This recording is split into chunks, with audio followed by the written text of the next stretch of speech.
Good evening, good afternoon, good morning, guys, on depending on the time you're watching me, and wherever you're watching me from. Is your boy Vic Seezzo once again, and I'm here to answer your ADLSA questions. But I have some great news, guys. For those who have been wondering, how can I make a follow-up? I've been trying to reach out to the Minister of ADLSA for so long and nothing is happening.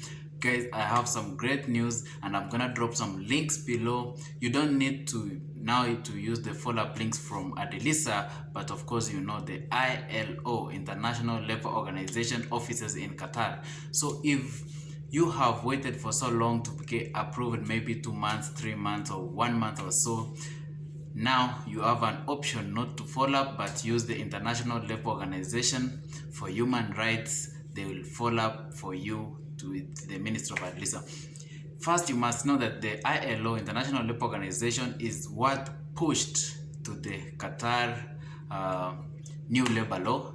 So they are still the people who make sure that the labor law is fully implemented. So you don't have to worry about anything. They are the people in charge. They are the people who introduced that people in Qatar can exit the country without exit permit. They are the people who fought for the rights and freedoms for employees to change jobs without the NOCs. They are still the same people who fought for employees in Gulf to be owning their passport. Like, your sponsor should not keep your passport without your permission. The ILO is a very big organization that fights for labor laws worldwide. So guys, I will explain to you more and more, but before we go very far, just hit that subscribe button if you haven't. Hit the like button, and as you all know, when you hit the like button, you help our videos to be on top of the search on YouTube. And also comment down below whatever you want me to share on my next video. So stay tuned to continue sharing our content. We are growing from. So for those who have not followed me on Instagram, go check out at Vic Seezzo. And yes, stay tuned. Welcome to my room, man. Welcome to my YouTube channel.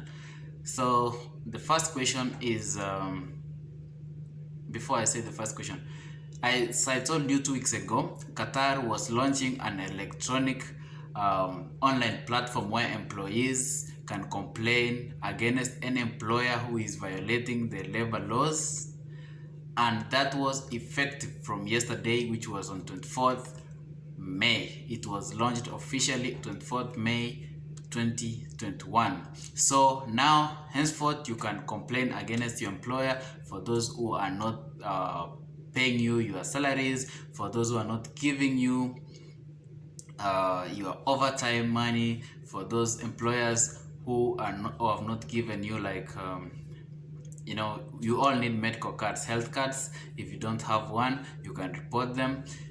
Those who don't follow like safety work environment and all those, anything that you want. For those who have not received their settlements, for those who have not been receiving their salaries for 2-3 months, you can complain online. And if your employer is by any chance violating any labor law in Qatar, you can report them electronically online, and then the ministry is gonna send inspectors. They will do a follow-up and inspect. If it's true, then they will take a big step and of course go and judge that person according to the labor laws of Qatar.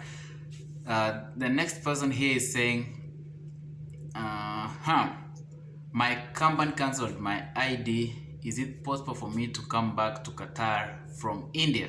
So guys, you know, we have a ban and we have company cancelling IDs of employees. So if your company cancelled your ID and you want to exit then come back to Qatar, it's possible, as long as they did not report any violation or anything against you. So you can come back to Qatar, no problem. But in case you have any violations and they file a complaint against you, then you will be given a ban. You will not be able to come up to 1 year or 2 years, I don't remember well. Then the next person is, what am I supposed to do after the notice period? So if you have finished the notice period that you were given by the Ministry of Labor, that's ADLSA, the first thing is to go to your new company's PRO or HR and tell them, they already know of course, but just remind them that I have finished my notice period and now I'm ready to receive the e-contract, sign it, and of course, the process of changing the sponsorship or the QID from one company to the other will start immediately. So the first thing, make sure. And that leads me to the next question, which was a person saying, I was working in the house as a house help, then I changed to a company. So after a few months, the company has not given a QID, has not processed, they have not even given her a e-contract to sign. So guys, immediately after approval, make sure you pressure the new employer to give you the contract for you to sign online, and they should apply for your QID immediately. Otherwise, these people are gonna use you and then dump you. They will use you, and if they don't see value in you, or if they, along the way they feel like they don't need you, then they are not gonna give you their QID, they are not gonna transfer the sponsorship. After that, they will let you go to another company. It's difficult, right? So make sure you report such cases electronically, and they will be taken, or they will take responsibility of their actions. And then, online application. There's someone who is asking, is the online application on ADLSA back? Yeah, it resumed like a week ago, so now you can apply for your change of employer online on ADLSA. There's until visa change. Okay, there's one guy here who said he was approved, but the current company is not allowing him to go even if he has finished his notice period. The company said, until you get your new QID, then we'll be able to release you. To some extent, that makes sense, because until you get your new QID, you are still under their sponsorship. But to some levels, you are supposed to go to the new company immediately you finish your notice period. You can stop working. But again, if you see, guys, approvals have not been coming like as fast as the first times. Now they are taking too long, and you need to have money, you need to eat, you need an accommodation for you to continue staying in Qatar. So it's better you just be patient, work with that company until your approval has been done.